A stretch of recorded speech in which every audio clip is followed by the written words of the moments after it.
Power through metaphysics. Why and how faith moves mountains.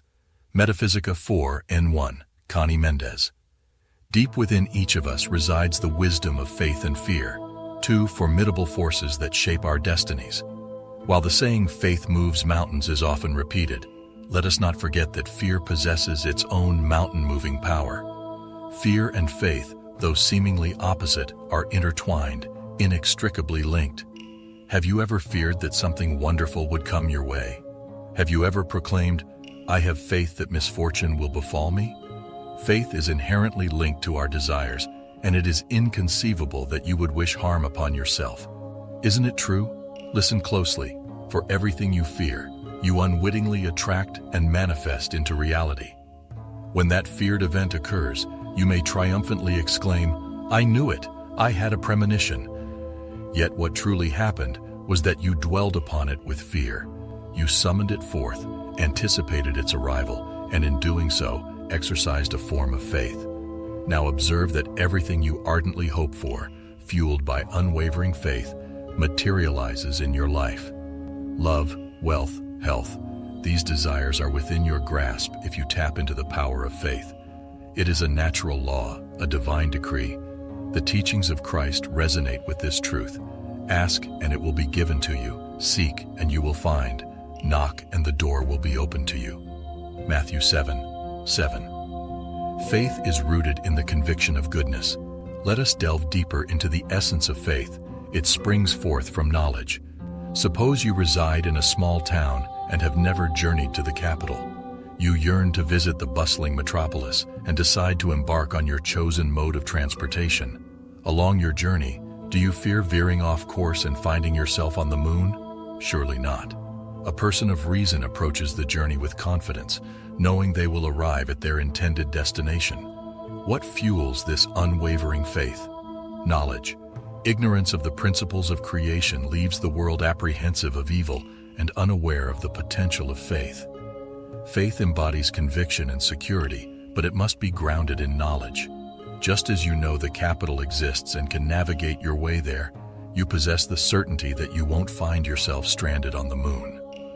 Now, armed with this understanding, recognize that when you desire something with all your heart, if you harbor fear that it will elude you, it inevitably will. If you deny its attainment in advance, as illustrated by the common prayer, "My God, grant me this desire, even though I believe deep down that it won't be granted because it might not be in my best interest," you deny yourself the manifestation of that desire.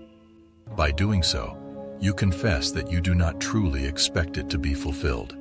Therefore, embrace faith and let it flourish within you. May it be nurtured by knowledge and guided by the conviction of goodness. Remember that fear and faith are two facets of the same extraordinary power that resides within you, waiting to shape your world. With unwavering faith, you can move mountains and manifest the abundance of love, wealth, and well-being that you seek. Allow me to share with you a metaphysical formula, a powerful tool for attaining your desires. I invite you to explore it for yourself and not simply take my word for it. Here it is. I wish for such a thing, in harmony for the whole world and in accordance with the divine will, under grace and in a perfect way. Thank you, Father, that you have already heard me. As you repeat this formula, do so without a shred of doubt. By doing this, you have employed the magic formula and aligned yourself with the laws that govern manifestation. It won't be long before you witness the fulfillment of your desires. Patience is key. The more calmly you await the results, the sooner they will materialize. Impatience, tension, and mental pushing only serve to hinder the formula's effectiveness, referred to as a treatment in metaphysics. Let me break down the process for you. When you say "in harmony for everyone," you remove any possibility of your desires causing harm to others.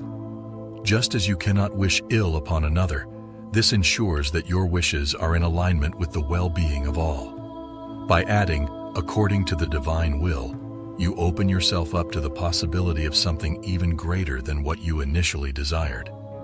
If what you wanted was less than perfect for you, you will be pleasantly surprised by an outcome surpassing your expectations.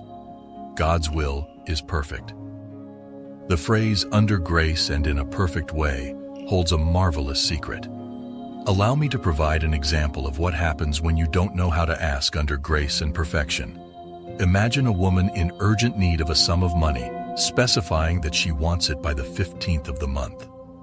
While she had unwavering faith in receiving it, her selfishness and indifference prevented her from considering the well-being of others in her request. The next day, her daughter was involved in a car accident, and on the 15th of the month, she received the exact amount she had asked for, but it came as compensation from the insurance company for her daughter's accident. She had unknowingly worked against the law and against herself. To ask under grace and in a perfect way is to work in harmony with the spiritual law, the law of God that is always in motion on the spiritual plane. In that realm, everything is perfect, free from obstacles, inconveniences, setbacks, or harm to anyone. It is a realm of ease where all unfolds with great love.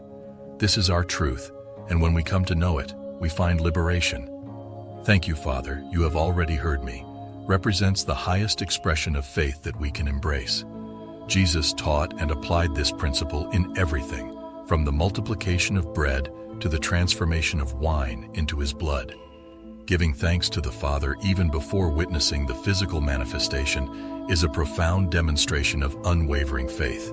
So, my friend, I encourage you to apply this metaphysical formula in your life. Embrace it with faith, trust, and gratitude. Discover for yourself the wonders that unfold when you align your desires with the divine will, under grace and in perfect harmony. Indeed, much of what Jesus taught can be interpreted as metaphysical principles. The ability to manifest what we want and need is inherent within us. The Father, having foreseen everything, has already provided for us. However, it is important to ask for our needs as they arise. It is crucial to remember that we should never ask for harm to befall others, as that negative energy would ultimately return to us. Similarly, when we ask for ourselves, we should also ask for the well-being of all humanity, recognizing that we are all children of the same Father. For instance, when asking for a home, do not limit your request by saying, "Oh God, give me a little house." Instead, ask for a grand home, for the Father is abundant and does not appreciate small-mindedness. Ask for a home that suits your needs, taking into account the size of your family. Request in the following manner: "Father, give me and all of humanity all the wonders of your kingdom." Then proceed to create your list of desires and needs. To strengthen your faith, create two lists on a piece of paper. On one side, list the objects and things you want to manifest. On the other side, list the things you wish to see disappear, whether in yourself or in the external world. Alongside these lists, write the formula provided earlier. Every night, read your paper with unwavering belief.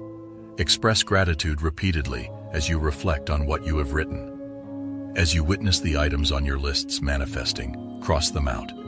And when you see all of them fulfilled, refrain from being ungrateful and dismissing them as mere coincidences. They were given to you because you asked correctly.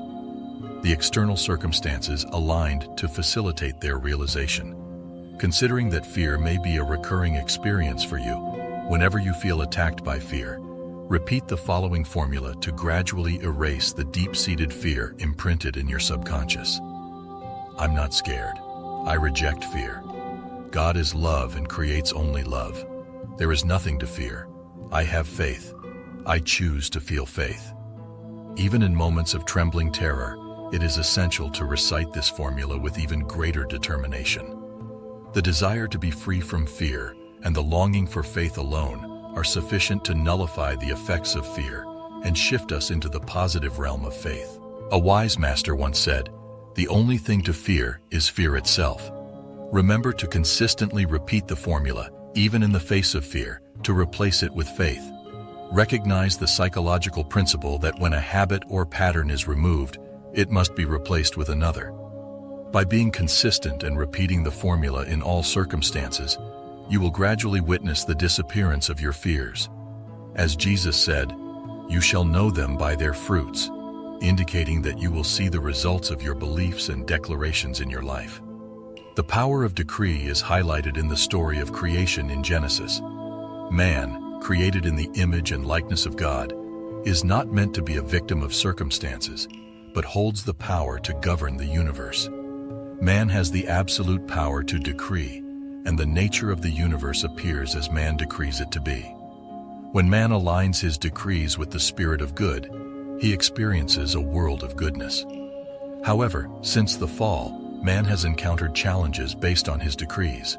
Man's experiences are a reflection of his decrees, showcasing his extensive domain and authority. Thank you for watching. To receive a very powerful ancient technique to attract abundance, visit the link in the description of this video, and don't forget to subscribe.